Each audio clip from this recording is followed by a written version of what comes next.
राधे राधे दोस्तों, हमारे चैनल चतुर्वेदी ज्ञान ज्योति में आपका हार्दिक स्वागत है। आप सब कैसे हैं यह बताने के लिए कमेंट बॉक्स में जय श्री राधे जरूर लिखें। राधे रानी की कृपा से आपका सब मंगल होगा। आज हम आपको इस वीडियो में हर छठ यानी हलाष्टी छठ व्रत पूजा विधि, व्रत का महत्व, व्रत के नियम तथा व्रत की कथा सुनाएंगे। साथ ही यह भी बताएंगे कि इस व्रत में क्या खाएं क्या ना खाएं। संपूर्ण व सही जानकारी के लिए वीडियो को अंत तक देखें।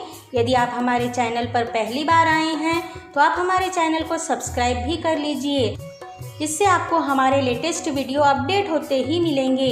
वीडियो अच्छा लगे तो इसे लाइक और शेयर भी कीजिए। चलिए शुरू करते हैं। हल छठ का त्यौहार भादो माह की कृष्ण पक्ष की षष्ठी को मनाया जाता है।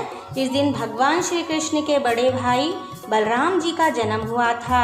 बलराम जी का प्रधान शस्त्र हल और मूसल था, इसी कारण उन्हें हलधर भी कहा जाता है। इस बार यह पर्व बहुत ही अच्छे दिन आया है।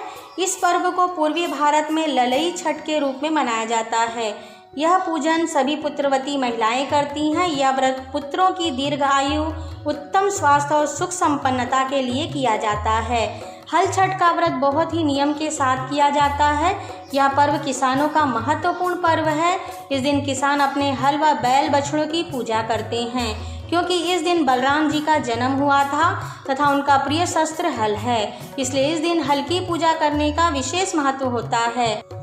इस व्रत के दिन क्या खाएं और क्या ना खाएं यह हम आपको पहले बता देते हैं। इस व्रत का पालन करने वाली महिलाएं इस दिन हल से जुती हुई सामग्री अर्थात अनाज नहीं खा सकती और गाय का दूध और घी भी नहीं खा सकती।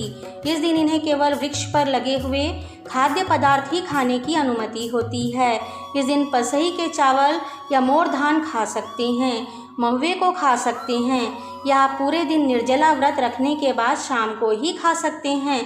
पसई के चावल और महुए का पारण करने की मान्यता इस व्रत में है। दोस्तों, हल छठ पूजा सामग्री हम आपको बता देते हैं। पूजा सामग्री है भैंस का दूध, घी, दही, गोबर, महुए का फल, फूल एवं पत्ते, जवार की धानी, ऐपन, कुड़वे, मिट्टी के छोटे छोटे कुल्हड़ की तरह होते हैं, देवली बांस के पत्तों से बने होते हैं। ये सब पूजा सामग्री इस पूजा में लगेगी। पूजा की विधि हम आपको बताते हैं। इस दिन यानी व्रत वाले दिन प्रातःकाल उठकर महुए की लकड़ी से दांत साफ कीजिए। इस दिन बिना हल से जुते खाद्य पदार्थ ही खाने की अनुमति होती है। पसई धान के चावल, भैंस के दूध का दही और महुआ इस दिन खाया जाता है। इस दिन पूरे दिन निर्जला व्रत के बाद शाम को ही पारण किया जाता है। इस दिन घर की दीवार पर गोबर से हर छठ माता का चित्र बनाया जाता है। ऐपन तैयार किया जाता है, इससे चित्र का श्रृंगार होता है। ऐपन बनाने की विधि है पूजा के चावल को पानी में भिगाकर रखें, उसे सिलबट्टे पर पीसकर उसे में हल्दी मिला दें, एक लेप की तरह घोल बना लें, इसे ऐपन कहते हैं। जो दीवार पर चित्र बनते हैं उनमें हल, सप्तऋषि, पशु, किसान, मान्यताओं के अनुसार कई चित्र बनाए जाते हैं। कई लोग हाथों के छापे बनाकर हल छठ की पूजा करते हैं, हाथों के छापों की पूजा करते हैं। पूजा के लिए पीढ़े पर कलश सजाएं, गणेश जी व गौरी जी को स्थापित कीजिए। साथ ही मिट्टी के कुड़वे में जवार की धानी व महुए का फल भर दें। एक मटके में देवली छेली को रख दें। सबसे पहले कलश की पूजा करें, इसके बाद गणेश जी व माता गौरी की पूजा की जाती है, फिर हर छठ माता की पूजा की जाती है। इसके बाद कुड़वे व मटकी की पूजा की जाती है। पूजा के बाद आप हर छठ माता की कथा पढ़ें। कथा पढ़ने के बाद माता की आरती कीजिए। इसके बाद वहीं पर बैठकर महुए के पत्ते पर महुए का फल खाकर उसे भैंस के दूध से बने दही के साथ खाते हैं। पूजा के बाद व्रत पूरा करने के बाद भोजन में पसही का धान का चावल, भैंस के दूध से बनी वस्तुओं यानी खाद्य पदार्थ का सेवन आप कर सकते हैं। हमारे हिंदू धर्म में ऐसी मान्यता है कि जब बच्चा पैदा होता है तब से लेकर 6 माह तक छठी माता बच्चे की देखभाल करती हैं, उसे हंसाती हैं, उसका पूरा ध्यान रखती हैं। इसलिए बच्चे के जन्म के 6 दिन बाद छठी की पूजा की जाती है। हर छठ माता को बच्चे की रक्षा करने वाली माता भी कहा जाता है। इस प्रकार से हर छठ की पूजा विधि है। हर छठ या ललही छठ की पूजा विधि कई प्रांतों में अलग अलग तरह से भी की जाती है। आप अपने परिवार में बड़े सास व माता द्वारा बताए गए विधि से भी यह पूजा कर सकती हैं। आइए हम आपको हलछठ व्रत कथा भी सुना देते हैं। इस कथा को आप पूरा सुने। कथा इस प्रकार से है। प्राचीन काल में एक ग्वालिन थी। उसका प्रसव काल अत्यंत निकट था। एक ओर वह प्रसव पीड़ा से व्याकुल थी तो दूसरी ओर उसका मन दूध दही यानी गोरस बेचने में लगा हुआ था। उसने सोचा कि यदि प्रसव हो गया तो गोरस यूं ही पड़ा रह जाएगा। यह सोचकर उसने दूध दही के घड़े को सिर पर रखे और गोरस बेचने के लिए चल दी। किंतु कुछ दूर पहुंचने पर उसे असहनीय प्रसव पीड़ा हुई। वह एक झरबेरी की ओट में चली गई और वहां एक बच्चे को जन्म दिया। वह बच्चे को वहीं छोड़कर पास के गांव में दूध दही बेचने वहां से चली गई। संयोग से उस दिन हल षष्ठी थी।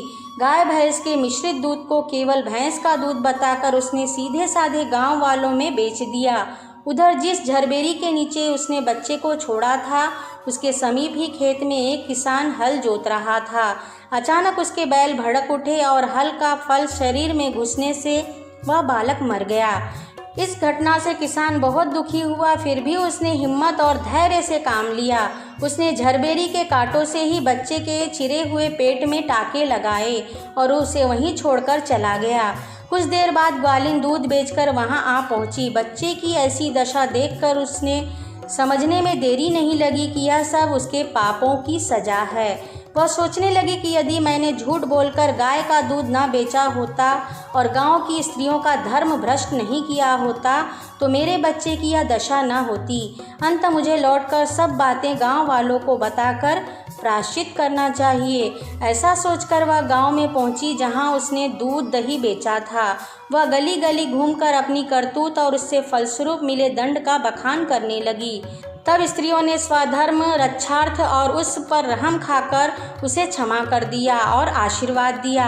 बहुत सी स्त्रियों द्वारा आशीर्वाद लेकर जब वह पुनः झरबेरी के नीचे पहुंची तो यह देखकर आश्चर्यचकित रह गई कि वहां उसका पुत्र जीवित अवस्था में पड़ा है। तभी उसने स्वार्थ के लिए झूठ बोलने को ब्रह्म हत्या के समान समझा और कभी झूठ ना बोलने का प्रण कर लिया। इस प्रकार से हलछठ व्रत कथा है। आपको हमारा वीडियो कैसा लगा हमें कमेंट में लिखकर बताइए। वीडियो अच्छा लगा हो तो इसे लाइक और शेयर कीजिए। हमसे जुड़े रहने के लिए हमारे चैनल को सब्सक्राइब करके रखिए। वीडियो देखने के लिए आप सभी का धन्यवाद।